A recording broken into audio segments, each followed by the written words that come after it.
আসসালামু আলাইকুম everyone. Add motor থেকে আমি জুবাইর হাসান রাকিন, আর আজকে দেখাবো অতি কমন একটি গাড়ি বাংলাদেশে যেটা খুবই জনপ্রিয় এবং অনেকই মানুষই এই গাড়িগুলো তাদের জন্য একটা স্বপ্ন।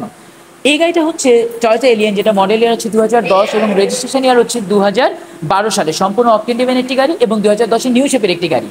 জাস্ট কিছুক্ষণ আগে আমাদের এই গাড়িটা ইন হাউস হয়েছে আমাদের এজ মোটর কর্পে। তো কী কী কারেকশন আমরা করেছি বা আরও কী কী কারেকশন আমরা করবো, এই জিনিসগুলো কিন্তু আজকের এই গাড়িটাতে দেখাবো। তো মাহাতি আপনি সামনে আসবেন। প্রথমত হচ্ছিল গাড়িটা মডেল ইয়ার হচ্ছে 10-এর এবং রেজিস্ট্রেশন হচ্ছে 12, দ্যাট মিনস 33 ইয়ার আসছে। আমরা একটু সামনে আসবেন। এটা গ্লাসটা কিন্তু এখন পর্যন্ত জেনুইন, আপনি দেখতে পারবেন যে ওখানে কিন্তু হিটের কাঁটাটা এখন পর্যন্ত জেনুইন অবস্থায় আছে।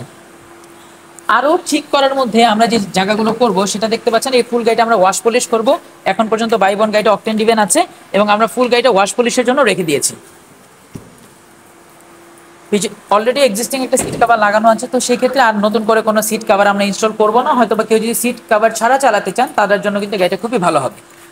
দেখতে পাচ্ছেন কোনো প্রকার কিন্তু মানে অর্জন বাই জেনুইন অকটেন ডিভেন কিন্তু গাড়ি এটি। বেশ কয়েকটা জিনিস আপনারা একটু মাথায় রাখবেন যে ইউজ গাড়ি কেনার ক্ষেত্রে অনেকে বলে যে লাইট অরিজিনাল, লাইটটা চেঞ্জ হয় না। তো যে জিনিসগুলো দেখে আপনারা চিনবেন সেই জিনিসগুলো একটু ইন্ডিকেট করে দিই। এখানে লেখা দেখবেন যে কয়োটো 20 সামথিং একটা জিনিস লেখা আছে, দ্যাট মিনস এটা কিন্তু অরিজিনাল লাইট। আপনারা এখানেও দেখতে পাচ্ছেন যে original light. So that's why এই যে এই রাবারগুলো এখনো কিন্তু জেনুইন অবস্থায় আছে। দ্যাট মিনস এই গাড়িটা কিন্তু খুবই কম চলেছে, মাইলেজটা নিয়ার অ্যাবাউট 80,000 কিলোমিটারের মতো আছে। পিছনের গ্লাসটাও একেবারে জেনুইন অবস্থায় আছে। এখানে একটু দেখতে পাচ্ছি গাড়িটা বেশি একটু উঁচু করা হয়েছে, হয়তো বা এটার মধ্যে একটা ইয়ে লাগানো আছে, বাটি লাগানো আছে, হয়তো সেটাকে আমরা সরিয়ে ফেলবো। কোনো প্রকার সাসপেনশনের কাজ বা অন্য কিছু গাড়িটার মধ্যে কিন্তু নাই। তো চলুন একটু গাড়িটার ভিতরে আমি একটু স্টার্ট দিই এবং মাঝে আপনি ভিতরে বসবেন, দেখি আর কি কি কাজ আমরা গাড়িটার মধ্যে পাচ্ছি।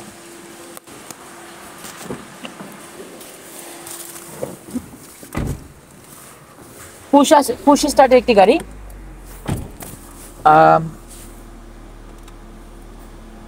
এসিটা দেওয়ার পরে দেখতে পাচ্ছি যে এখানে লাইটটা একটু জ্বলে নিবার একটা অবস্থায় আছে। দ্যাট মিনস আমাদের এখানে এই লাইটগুলো চেঞ্জেস আসবে। আমাদের ড্যাশবোর্ডে একটু হালকা দুইটা মানে এখানে এয়ার ঢুকেছে, দ্যাট মিনস আমরা এখানে কিন্তু একটু চেঞ্জেস নিয়ে আসবো। এসিটা দেওয়ার পর গাড়িটা কিন্তু হালকা একটু শেকিং করছে, দ্যাট মিনস আমাদের এখানে মাউন্টেনের হয়তো বা কাজ করা লাগতে পারে। ওভারঅল মিলিয়ে স্টিয়ারিং আর আদার্স কোনো ইস্যুস আমরা পাচ্ছি না। আমরা যদি একটু চালিয়ে দেখাই গাড়িটা, এই যে দেখতে পাচ্ছেন গাড়িটা কিন্তু কিন্তু কাঁপছে।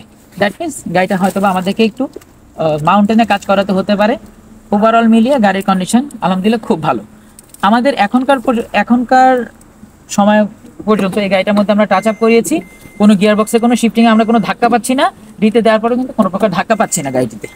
দ্যাট মিনস আমরা ধরে নিতে পারি যে গাড়িটা আচ্ছা, লুকিং গ্লাসে কিন্তু এখানে একটু সমস্যা আছে, অটো লুকিং গ্লাসটা কাজ করছে না।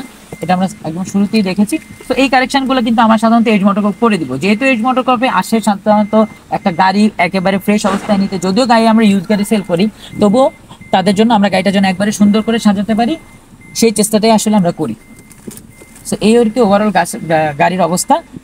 তো সম্পূর্ণ অকটেন ডিভেন গাড়ি এবং গাড়িটা কিন্তু আগামীকালকে থেকে, দ্যাট মিনস শুক্রবার থেকে গাড়িটা কিন্তু আমরা এজ মোটর কর্পে পেয়ে যাব।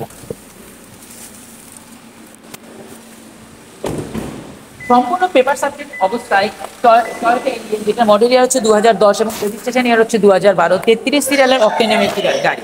যারাই এই গাড়িটা সম্পর্কে জানতে চাচ্ছেন, আমাদের নিচের দেওয়ার যে হটলাইন নাম্বারটা আছে সেই নাম্বারে ফোন দিবেন, অথবা আমাদের এজ মোটর কর্পের যে একটা ফেসবুক পেজ আছে সেই পেজে মেসেজ করবেন। ধন্যবাদ সবাইকে। আসসালামু আলাইকুম।